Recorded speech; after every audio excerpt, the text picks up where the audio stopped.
everybody, and welcome to our color class. Today I'll be explaining to us how to create our colors.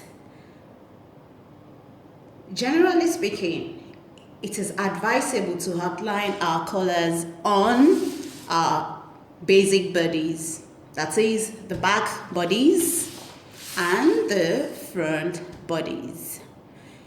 So I'll just go ahead to show us how to do this.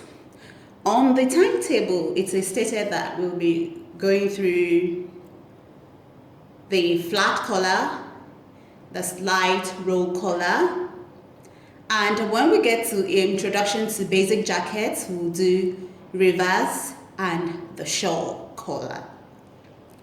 But to start with, we'll be looking at the flat color.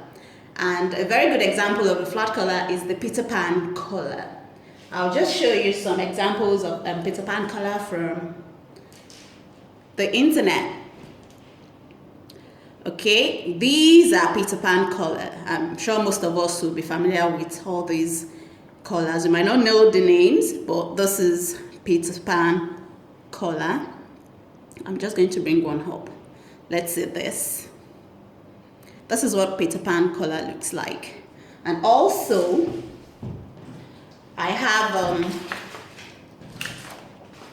from our students, this is one of our students, Peter Pan color. This was traced out on the bodies, which I'll be showing us how to go about it. Okay, this is their textile science class. They were asked to create a Peter Pan color and bead on it. So basically, this is what Peter Pan color looks like. And it's very, very easy. Like I said, for every color, it is best you outline them on your bodies first, the back and the front bodies.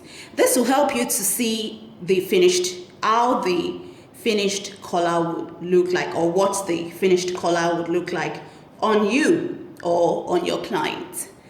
So I'm just going to take us through two important points. When you're creating Peter Pan color or Eton color is classified as a slightly rolled color. What determines how the color fits on your neck or on your body are the inner edge seam and the outer edge seam. As you can see on here, this is what this is going to look like. This is the client's neckline and this is the shoulder. So this is just the front. Okay, so ignore here. This is the client's neckline. So it's also known as the inner seam or inner edge seam. While this other part that is already finished is known as the outer edge seam. And these two positions actually determine how the color fits on individual. What we do on here will affect how this will sit on the neck, because this is the part you're going to sew on your body. I.e., let me just show you this. This is what this looks like. Yeah. Ignore this. We're going to go deep into this very soon. Just ignore this part. So this is your center front, and this is the center front, and let's say this is the neckline. This is what this is going to look like, and this is the outer edge. So the outer edge, you can do some manipulation on the outer edge that will affect the inner edge. E.g., as we go on, you will learn that you can actually dart your outer edge. You can put dart on the outer edge. You can only dart the outer edge. You cannot dart the inner edge. This is because this inner edge must still be equal to the bodies you're sewing it to. So you cannot alter it. It is only the outer edge that you can dart. That means, shortening something, making a kind of overlap. And when you dart the outer edge of your collar, it will affect the inner edge. How? It will make it roll a little bit. And that's where the slightly rolled collar and the fully rolled collar that method is actually used to create those type of colors, because they are referred to as an elaborate color, like an advanced color. Okay, now let's start with Peter Pan color. First thing you need to do on your basic bodies, you need to get rid of this dart. You need to close it and transfer it to somewhere else. And the best place to transfer it is the underarm seam. Those who have been, following us on this course will understand what dart manipulation is. That's basically dart manipulation, when you move your bust dart away from this position and move it somewhere else. This is because we do not have dart on our body. So there is no way we can plan the collar with the dart open. So we need to close the dart and move it somewhere else. If you don't want to move it somewhere else, you can do it like so. Fold the edge of the collar, of the dart, the point of the dart. You crease your pattern like so. And with that, you'll be able to close this and your pattern will lay flat. You need your pattern to lay flat before you can do any other thing. If your pattern doesn't lay flat, you won't be able to do so many things. And that's it. So I don't have to cut my pattern. Like I said, those who have been following us will understand what this means. Okay, you can see, let me just quickly show you this. You can see that if I try to close this dart, the pattern is not laying flat anymore. And the cup of the bust begins to come up. Can you see? That's the cup of this client. But again, we are not doing dart manipulation, but this is what closing your bust dart without transferring it somewhere else will do to your pattern. It won't make it lay flat. And you always need your pattern to lay flat for you to be able to do any form of designing. And that's why it is recommended that you transfer it into the underarm seam. You just lengthen this, slash from here to here, close, and this opens here. Then your pattern will lay flat. Then you'll be able to design around your neckline. But because I do not want to cut this pattern, this block, I'll just fold it like so. So I'll just tape this using the masking tape. If you don't have, it's fine if you don't have the masking tape, you can use, I beg your pardon, the Scotch tape. If you don't have the Scotch tape, this is a Scotch tape. You can use the masking tape. Okay, now that we have gotten rid of this dart, the next thing is to, remember I said the best way to create your collar is to outline them first on your blocks. That will make you, see the final effect, how it will sit on your body. And we're moving straight into Peter Pan collar. To create your Peter Pan collar, okay, I can still manage so that you can see this properly. This is our NP, neck point, and our SP, like you've seen in the drafting of the basic bodies block. So we're going to merge our blocks at the shoulder. SP's touching and NP touching. Our NP is not touching because our back dart is not closed.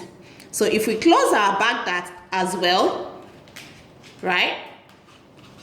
See? They are matching now. Can you see? So we can just close that one as well.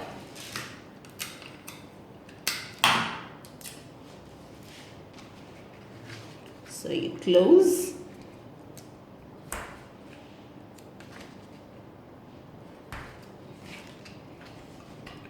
The back dart can also be transferred into the armhole. depending on the design you're creating and how you want to manipulate your dart. It can be transferred into the neckline, but for this class we won't be talking about dart manipulation. You can go online and read about dart manipulation. So basically this is what we need. So NPs matching and SPs matching. Ignore the space underneath here. It's because of the dart that is being closed. Okay, so the next thing is to determine how wide we want our dart, our collar to be, e.g. the width, as you can see here, the width of the collar from the shoulder to the center front and to the back, to the center back as well. So this is what I'm talking about. Again, I'm just going to show us this. So the width of the collar, that's what we are going to do. Also, I'm just going to put a paper, another paper underneath for us to do the tracing, because we're actually going to trace the collar out. Okay, so let's say we'll be using 6 to 7 centimeters. I'll just pin this. Remember, your NPs must touch and your SPs must touch. So I'm just going to pin them.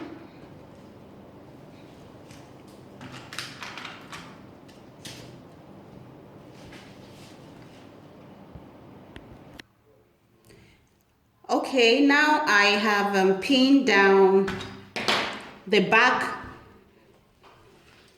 and the front bodies blocks together, making NPs and SPs and NPs to match. So I have decided that the width of my collar will be 7 centimeters. So from CB, you just might mark out 7 centimeters, 6 to 7 centimeters actually. Okay, so let's do 6. So you keep marking 6.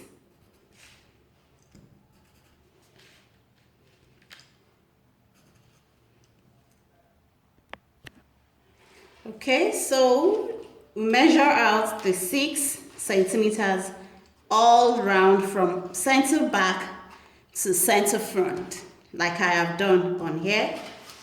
Then the next thing is to just connect the markings. Can you see that you are already seeing how this will come out? Also, if you feel the markings are not well done, then you can, just blend them out. Sometimes you might be having a flat curve. You're not supposed to have a flat curve. It should be a smooth curve. Now that we've done that, the next thing is to trace this out on this paper. I'm going to trace the outer edge. Remember, this is now the outer edge, and this is the inner edge where the collar will be sewn to the body. So I'm just going to trace this. Make sure you put pressure.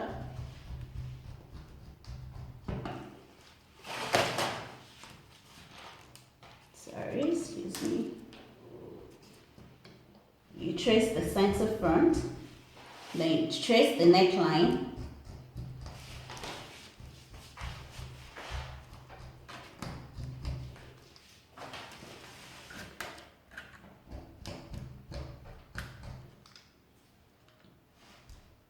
Can remove this so that also finish tracing this.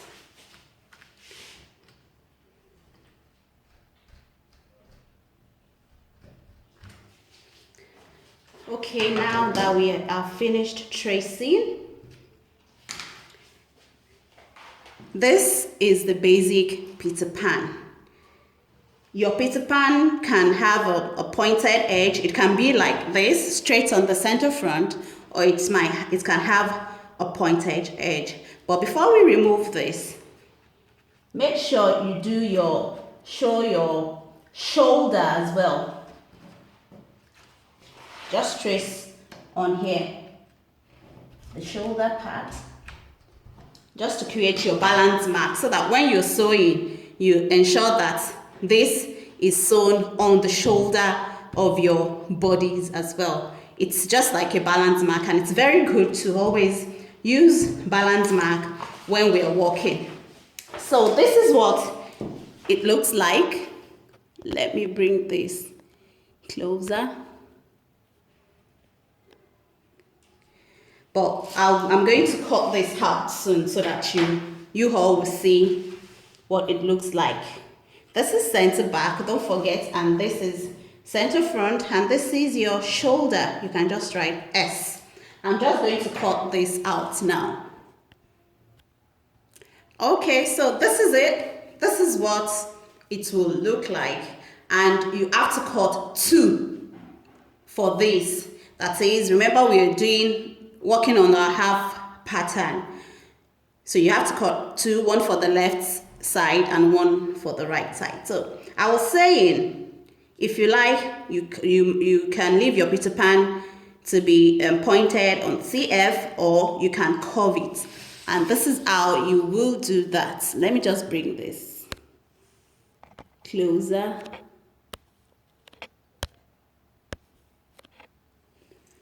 Okay, so you just measure maybe 1.5 cm on here, or even more, it depends, and you draw from CF, this point here,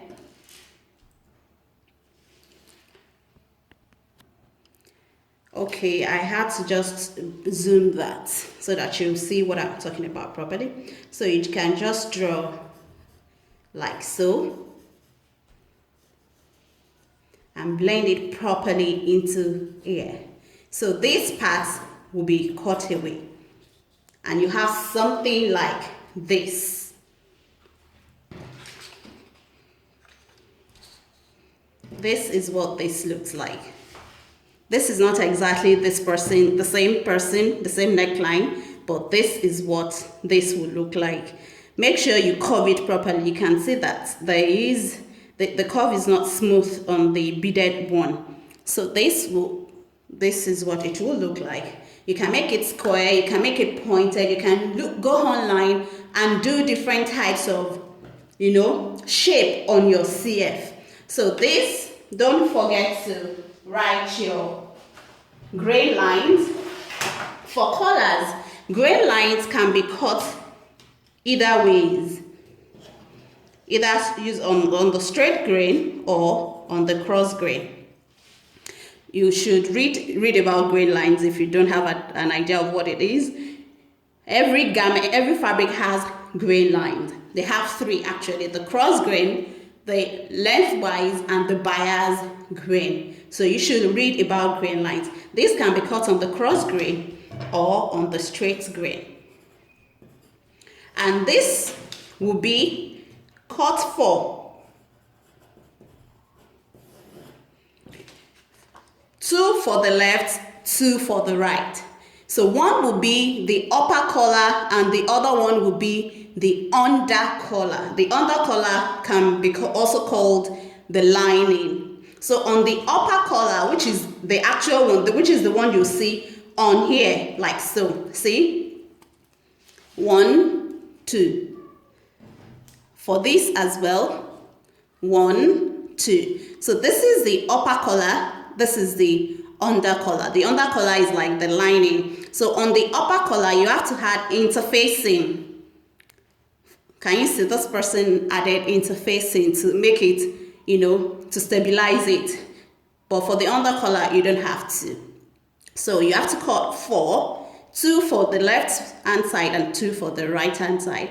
The upper collar you must add interfacing, and the under one you don't have to. Then you use the under collar, which is also known as the lining, just the same way you finish your garment with lining and finish the parts that needs to be finished. Like the shoulder, this style, probably the shoulder is going to go into the shoulder of the bodies.